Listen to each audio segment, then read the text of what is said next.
جی ناصر بھائی، آج جو شہر میں پریس کانفرنسز ہو رہی ہیں، مطلب علیم عباسی صاحب نے کی، وفاقی وزیر بیرسٹر دانیال صاحب نے، ملک ابرار صاحب نے، جنرل ریٹائر عبدالقیوم صاحب نے، اور ابھی ہونے جا رہی ہے پریس کانفرنس انجینئر قمر اسلام احمد صاحب کی.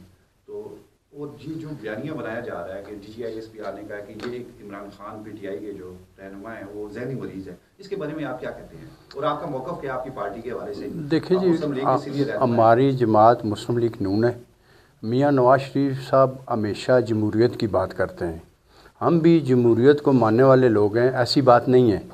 جو انہوں نے کہا ہے نا جنرل صاحب نے، وہ بالکل صحیح کہا ہے کہ انہوں نے جو انٹرنیشنل جو میڈیا پہ انہوں نے جس طرح پراپیگنڈا کر رہے ہیں پاکستان کے خلاف، جس طرح ہماری آرمی کے خلاف پراپیگنڈا کر رہے ہیں، جس طرح ہمارے ملک کے خلاف پراپیگنڈا کر رہے ہیں، ایسے نہیں ہونا چاہیے تھا. باقی کوئی ایسا، ہم لوگ تو کبھی بھی جمہوریت کے خلاف نہیں ہیں، ہم کسی جمہوری پارٹی کے خلاف نہیں ہیں، لیکن انہوں نے جو ان کا ایجنڈا ہے یہ بیسیکلی یہ باہر سے انڈیا کے ساتھ اور انٹرنیشنل جو معاملات ان کے جو جہاں سے یہ ان کے لوگ وہاں سے جو آپ ٹویٹ کا وہ کر رہے ہیں اپنے میڈیا پہ، وہ آپ چیک کر سکتے ہیں کہ وہ کس طریقے سے وہ پاکستان کے خلاف کر رہے ہیں. تو ہم لوگ تو یہ کہتے ہیں کہ یہ اللہ معاف کرے کہ ہم پاکستان ہے تو ہم ہیں.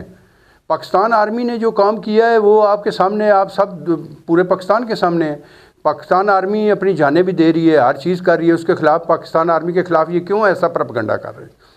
انہوں نے تو کوئی ایسی چیز نہیں کی ہے ان کے خلاف. انہوں نے GHQ پہ حملہ کیا ہے، انہوں نے مختلف جگہوں پہ حملے کیے ہیں، تو آرمی والوں نے کیا کیا؟ ان کو کچھ بھی نہیں کہا ان کو آرمی والوں نے. جی ناصر بھائی، میں اسی بات پہ آ رہا تھا، میں یہ پوچھنا چاہ رہا ہوں کیا ان کی پارٹی پہ پابندی لگنی چاہیے؟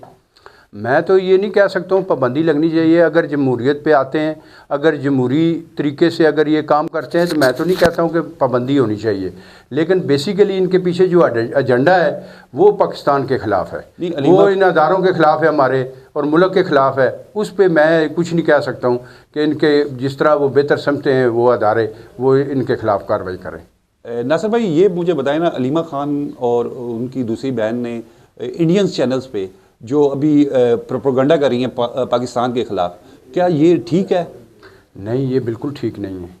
آپ لوگ صافی ہو ماشاءاللہ، آپ ایک یہ جمہوریت کو یا اس معاملات کو جو پاکستان کے اندر جتنے پرابلم رہے ہیں پہلے، اس میں کوئی شک والی بات نہیں. کسی ٹائم بھی ہمارے میاں نواز شریف صاحب بھی جیل میں رہے ہیں، ہماری بی بی مریم نواز بھی جیل میں رہی ہیں، شہباز شریف صاحب بھی جیل میں رہے ہیں، پورا خاندان ان کا جیلوں میں رہے ہیں، ہمارے سیاسی ورکر بھی جیلوں میں رہے ہیں.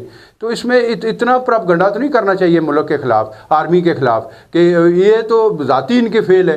انہوں نے اپنی غلطیاں جو ہے وہ پاکستان پہ ڈال رہے ہیں، یہ اپنی زیادتیاں جو کر رہے ہیں، یہ ملک کے خلاف جو بھی معاملات ہیں، جو بھی بات آتی ہے ملک کے خلاف لے جاتے ہیں، آرمی کے خلاف لے جاتے ہیں. ایسے نہیں ہونا چاہیے، ملک کے خلاف ان کو نہیں کرنا چاہیے.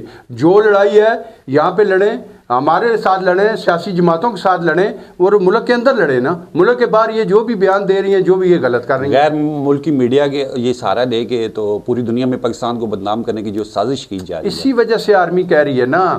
یہی تو آرمی، پاکستان آرمی کو کیوں خلاف یہ باتیں کر رہے ہیں؟ وہ پاکستان آرمی کے خلاف انڈیا کو کیوں استعمال کر رہے ہیں، افغانستان کو کیوں استعمال کر رہے ہیں، باقی انٹرنیشنل جو جتنے ملک ہیں جو ہمارے خلاف ہیں آلریڈی، ان کو کیوں یہ جا کے بیان دیتے ہیں؟ اسی وجہ سے دے رہے ہیں نا کہ کسی نہ کسی طریقے سے پاکستان کو نقصان پہنچے. یہ پاکستان کو نقصان ہی پہنچا رہے ہیں نا. پہلے بھی انہوں نے عمارتوں کو نقصان پہنچایا، اداروں کو نقصان پہنچایا، ان کے دفتروں میں گئے ہیں، ان کے گھروں میں گئے ہیں، کتنی آگے لگائی ہیں، کیا کیا کیا انہوں نے. تو ابھی تو یہی چاہ رہے ہیں کہ یہ کسی طریقے سے بھی جو ہے نا یہ ملک ڈیفالٹ ہو جائے. کہ آپ سمجھتے ہیں کہ 9 مئی کے مقدمات اگر جلد سے جلد فیصلہ ہو جاتا تو یہ اتنی بات آگے نہ بڑھتی؟ یہ بھی ہونا چاہیے تھا، بہت پہلے ہو جانا چاہیے تھا. ان کو بالکل اس چیز کی سزا ملنی چاہیے. دیکھو نا، انہوں نے بہت بڑا کام کیا، بہت غلط کام کیا. انہوں نے اداروں پہ نہیں، ایک پاکستان آرمی کے گھروں اندر GHQ کے اندر گھس گئے. اس سے بڑا اور کیا ہوگا؟ GHQ کے گیٹ توڑ کے اندر گھس گئے، اندر جا کے حملہ کر رہے ہیں. اس سے بڑا کون سا حملہ ہوگا؟ اور اس سے بڑے کون سے ملک کے دشمن ہوں گے؟ میرا سوال یہ ہے کہ یہ فیصلے اگر جلدی ہو جاتے تو شاید یہ بات اتنی آگے نہ بڑھتی اور دوسروں کے لیے عبرت کا نشان بن جاتی. بے شک آپ ٹھیک کہہ رہے ہیں، یہ فیصلے بہت جلدی کرنے چاہیے تھے نا، بہت ارلی یہ فیصلے ہو جانے چاہیے تھے، تاکہ ان کو جو انہوں نے جو کام کیے ہیں ان کی سزا ان کو ملنی چاہیے. بالکل ضرور ملنی چاہیے. میں تو یہ کہتا ہوں بالکل ان کو ملنی چاہیے، جو انہوں نے کام کیے ہیں غلط، ان کو سزا ان کی ملنی چاہیے. جی شکریہ ناصر بھائی.